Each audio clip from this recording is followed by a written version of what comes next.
Hey guys, welcome back to the channel. And if you're new here, welcome. So I want to go ahead and let's shuffle the Urban Crow Oracle because I'm getting the sense that your inner knowing, your guides, they're trying to point something out to you. If you've been struggling, feeling like you've had to withdraw yourself from reality, maybe you've been in a little bit of hermit mode. And take hermit mode from an open perspective because you can still be out and about talking with coworkers, still interacting with family, but it's sort of as though your energy feels very closed off, mostly because you've been working so hard on protecting yourself, making sure that people who are needy, attention seeking, they have a more difficult time trying to glom on to you. There's something that your intuitive knowing is trying to show to you through signs, synchronicities, but mostly through observation. We do have the card of self-interest before I go to cut. There's someone around you that I think you're having a difficult time seeing them for who they are. Because I have been picking up this person in your vicinity, somebody that you might feel apologetic about. It's as though you really believe in this person, you believe that they could have integrity, but it's this temptation to ignore the warning signs because you really want to see the best in this individual. So we got the card of the anomaly. So what do we have at the top over here? Play, nature, dominance. Yeah, okay. So this is somebody that it's sort of like you're giving them a pass. I do see the card of protection. This could be somebody that maybe in your time of need, they showed up and it's almost like they were a savior. Or yeah, it's sort of like you guys started hanging out and you actually started feeling better about being around them. But there's something about this person. I want to say player, but more so playful, as though they have been dancing around their own emotions. This is somebody that doesn't have a really great connection to their emotionality. They might even mock you for having emotions. This is somebody who would get all sassy and be like, oh, feelings. Let's just talk about our feelings. And at first, again, I feel like this is someone that you've dismissed the warning signs because you're an empathetic individual. I talk to empaths all day long on this channel.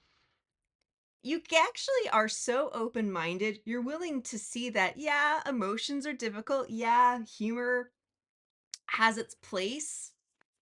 Something suspicious about this particular person because who it is that you are is at stake. You're learning how to restore your sense of identity. When you're an empath and you get caught up in a toxic dynamic with another person who is very detached from their emotions or they mock their own emotions, other people's emotions, it's very defensive. We actually forget who it is that we are because I feel like you've given up either your morality or you have been apologizing for this person. Again, it's sort of like a mom who just really wants to see the best within their kid. But I have to ask you if that is truly the case, if that's something that you're still struggling with, is it true love or is it pride? Because there's an ask within here to look at this person for who it is that they actually are. Because what if they are mean? What if they actually are a bully? What if they actually are toxic? It has nothing to do with you, but there's something within your mentality, your pride, and your ego that has made you believe that This person represents your integrity. Ooh, okay. So we also do have the card of dominance. There's whatever it is that your guides would like to speak to you about today. There's this one-upmanship. If you haven't already noticed it in this relationship, chances are you're going to start experiencing some semblance of conflict, whether this is with a specific person or maybe even a type of like an archetype. And you're going to be challenged with sort of this one-upmanship. And it's this feeling where if you see this crow, one crow is trying to dominate over the other, but they're actually trying to remove a parasite. But when you start speaking up, this person's not going to respond very well. And while it's going to be tempting just to kind of step in and maybe enforce your beliefs upon this person, it's going to be so important that you sit back, you observe how they are behaving, and honestly, learning how to have so much self love that you can just appreciate that this is who it is that they are, but it doesn't mean they need to go along with you. So, if this sounds like your situation, you are more than welcome to stick around. If we haven't met yet, my name is High Priestess Berries, psychic, medium, and divine channeler, hoping to bring you a message. Now, always remember, my messages are candid, unscripted, but they are also timeless, so please tap into your instincts. Listen to your intuition. If there is anything that I talk about that doesn't make any sense, totally fine. Do not worry about it. This message may not be for you, but if it does resonate, please let me know. Like and share your comments in the space below. So, we're going to be having a look at sort of your perspective on the situation, and we're also going to get the higher perspective on the situation. And really, when I see the higher perspective in this context, it's seeing the person for who it is that they actually are. This is someone that you've probably spent a lot of time, energy, money, resources in cultivating this friendship, relationship. This could be family, this could be a lover. And I'm asking you to be very open as to who this individual could be. But this is someone where they're pleasant to be around. They feel so comforting, but there's just this jarring feeling like they seem so nice, but why are they making those mean, weird comments? And this is someone that, they might write it off saying, oh, I'm just joking. Oh, when I grow up, I want to be a comedian. And again, you self rationalize against yourself. It's like, oh, they're trying to work on comedy. Ha ha ha. Like, you're not actually connecting to your inner knowing when you rationalize other people's bad behaviors. Before I go to cut, we do the Queen of Pentacles. This is an energy that seems so generous when it's convenient for them.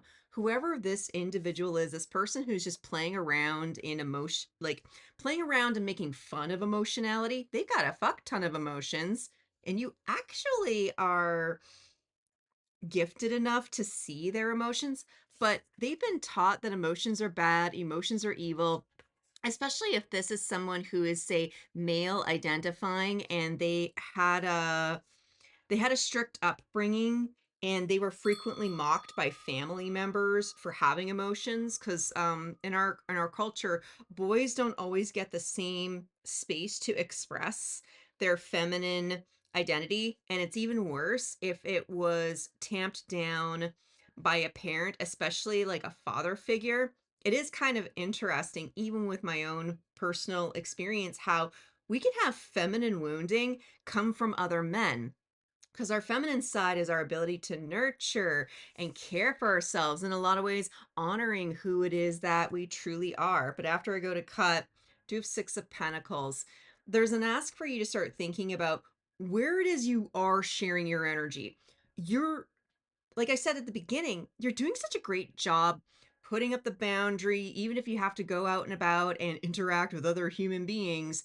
uh it- you know it's this feeling where you're kind of still trying, it's like you're trying to tell some energies to kind of fuck off, but at the same time you don't want to be alone. There's a semblance of compromise that I think you're still struggling with. And this sort of next stage in your personal evolution of discovering yourself again does require you to be honest with yourself about why you're being generous with somebody who would just mock you, that would constantly point out how you're different, and then make up stories about how, oh, I'm just looking out for you.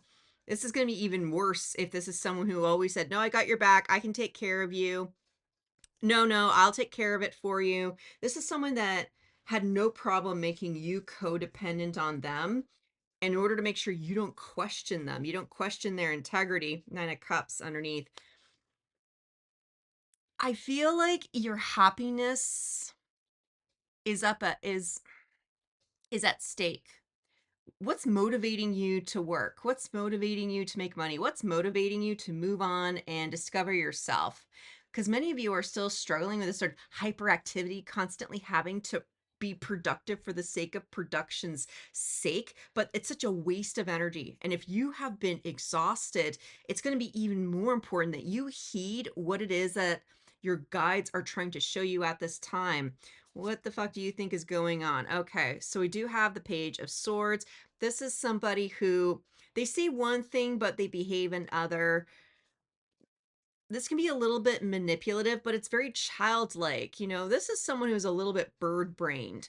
One of the things that you may be noticing is that, why are you behaving like your mom that you hate so much? Or why are you behaving like that celebrity, like that you like to whine, bitch, and moan? It's sort of like this person is constantly critical, not just of you. They're constantly critical of everybody. They always have an opinion about somebody, but it's sort of this realization where they're actually behaving the most like the people they hate the most. And you have to be cautious of that. The fact that it's showing up right here does tell me you are noticing it. So, what the fuck is actually going on? We've got Knight of Pentacles. A lot of this has to do with your routine and being a busy bee. Remember, I was saying earlier, a lot of you are still struggling with feeling hyperactive, constantly having to move, like, but the bee is going nowhere. And there's an ask right now, what is the point of keeping this person in your life? Like, why are you keeping them in your life? And I need you to be honest with yourself. You can put it in the comments below, you can write it in your journal, or just pause for a few seconds just to be like, why am I keeping them in my life? Because you can't just skip over to, I'm completely enraged, you suck, get out of my life. You're skipping over your own unconscious knowing. You're actually skipping over your own emotions. And you're kind of doing sort of a low key version of how this person is behaving. Are they giving you the false illusion of stability? Because we did see the Queen of Pentacles, which went down to a Six of Pentacles. This is something to do with your physicality. This person's just a part of your life. Sometimes people stay in relationships just because it feels familiar, or they maintain toxic family habits because, again, that's familiar. In some ways, any kind of bullshit that you grew up with your family, regardless if it was a good experience or a not so good experience, we tend to stick to relationships that have the same level of dysfunction. I'm from, a post-Irish family, and definitely have that sort of passionate, up in your face, yell at you kind of mentality. But I noticed years later, I carried that habit on with some of the relationships, especially my romantic ones. And I was super confused. I'm like, why can't you handle a simple argument? They had completely different ideas as to what family conflict is supposed to be. Like, I had no problem speaking up to my parents, for example, but there are some cultures like, you don't speak up to your parents. You never speak up to the elders.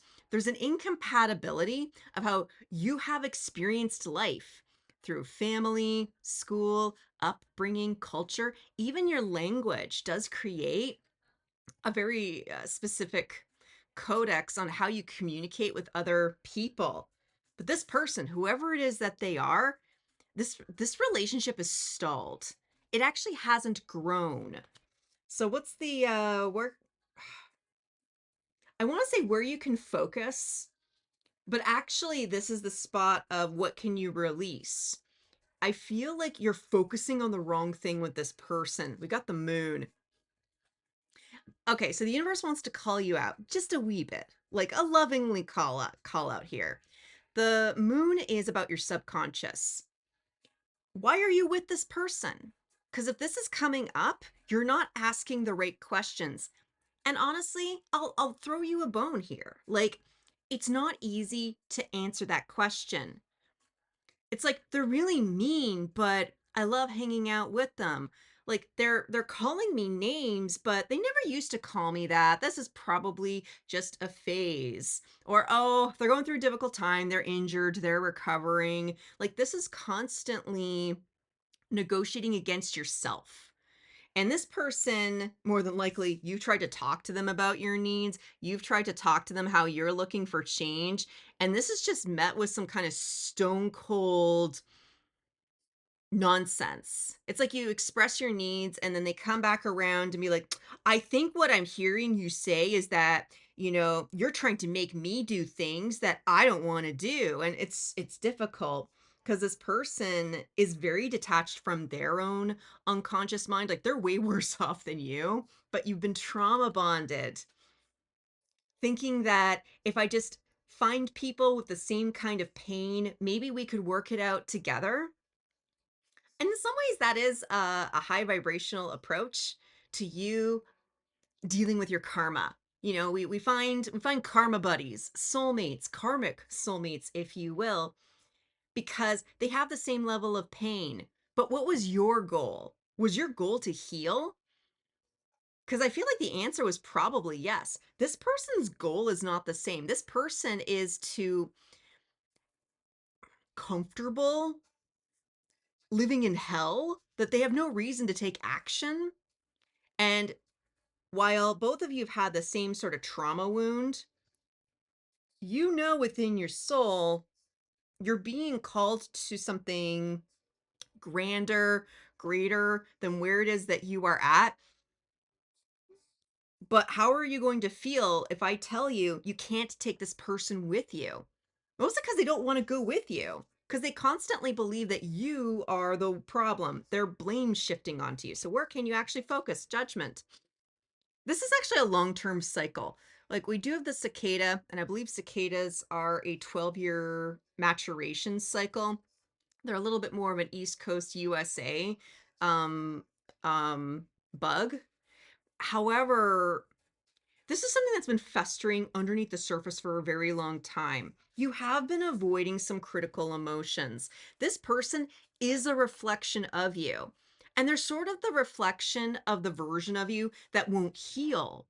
So, what does that say about you?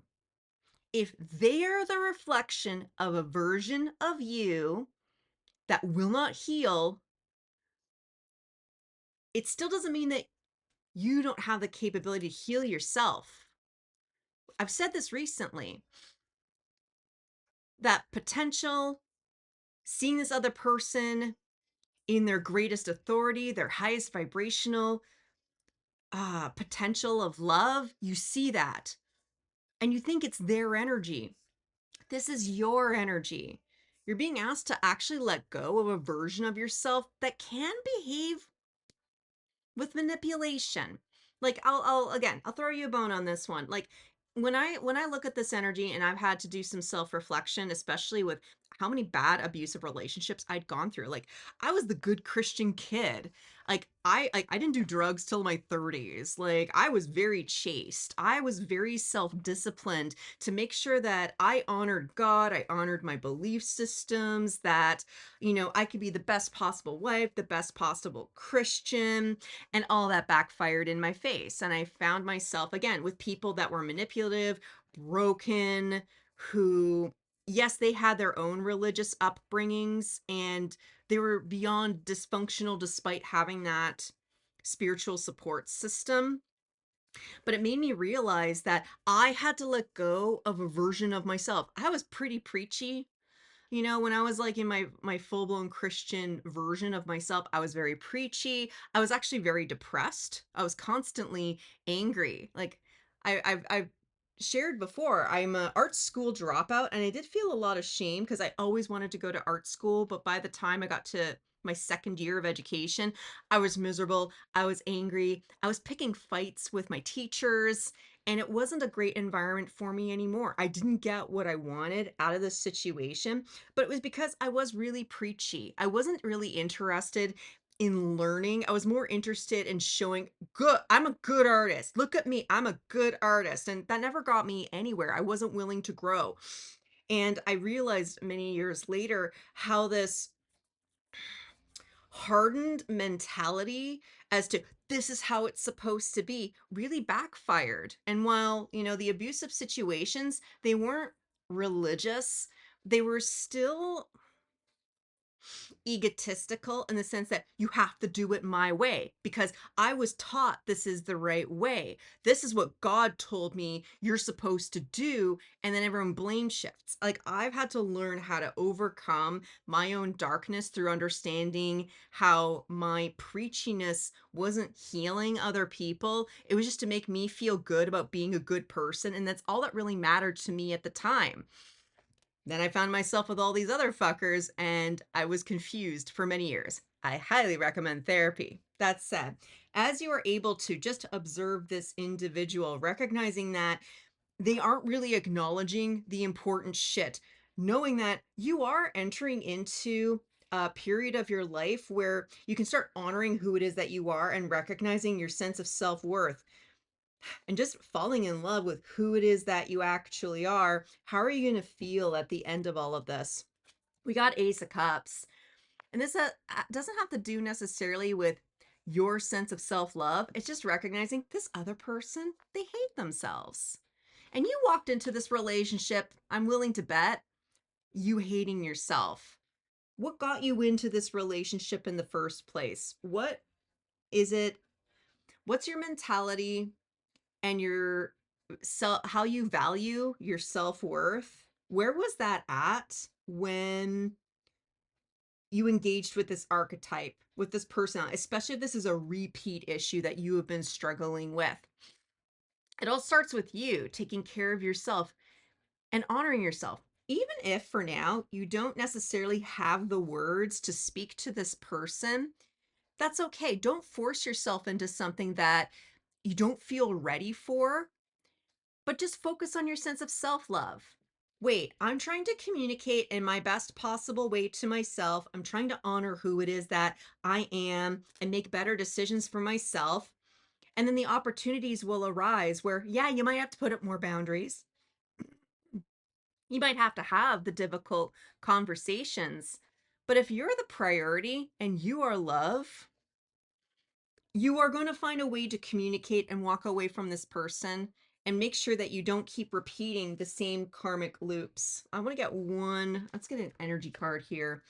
What kind of vibration can my viewer be in to honor their semblance of self-love, recognizing the shadow from within, and feeling okay to put to bed relationships that are no longer in their own alignment? The Chamber of Communication, correspondence, declaration, and telepathy. You have been using this person's energy as your spiritual guide, and you're being asked to please stop doing that. You have higher vibrational guides available to you within your heart, soul, and mind. We do communicate with them through this particular channeling. Just call on them, ask for them, give them a name if that's what you need. Your spirit guides are showing up in TV shows, in books, and in the conversations that some of you have within your heart. It's time to stop using this person as a metric of guidance because they're completely off track. Trust the inner compass of your inner knowing. Connect to your unconscious mind and your conscious mind. If your conscious mind is a ship's captain, the unconscious is the ship's crew. Get to know yourself, develop the inner rapport, and learn how to communicate with who it is that you truly are from the inside.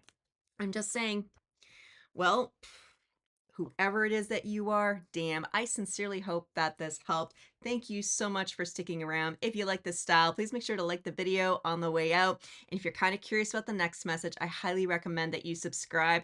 Check us out on Patreon if you need some more support through Reiki meditative practices to help you overcome and cut cords with individuals just like this. Until I see you at the next one, I'm wishing you peace, love, and all the berries.